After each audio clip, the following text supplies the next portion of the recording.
बिस्मिल्लाहिर्रहमानिर्रहीम। अस्सलाम वालेकुम व्यूअर, मैं हूं शहबाज और आप देख रहे हैं मेरा यूट्यूब चैनल। आज हम बात करेंगे जी बीवी डॉक्स टैबलेट के बारे में।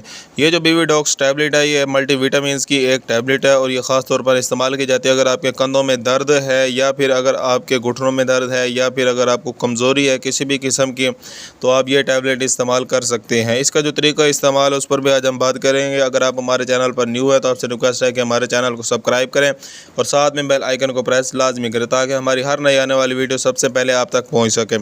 ये जो बीवी डॉक्स टैबलेट है ये इस्तेमाल की जाती है जी अगर आपको यानी कि किसी भी किस्म की कमज़ोरी है, यानी कि अगर आप मायूसी महसूस करते हैं या फिर जो है थकावट महसूस करते हैं काम करने की वजह से, तो आप जो है ये टैबलेट इस्तेमाल कर सकते हैं।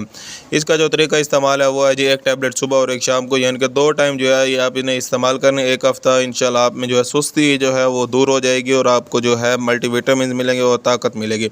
अगर आपको कोई भी बात समझ नहीं आई तो हमें कमेंट लाजमी करें। मिलते हैं अगली वीडियो में, हमें इजाज़त दें। अल्लाह हाफिज़।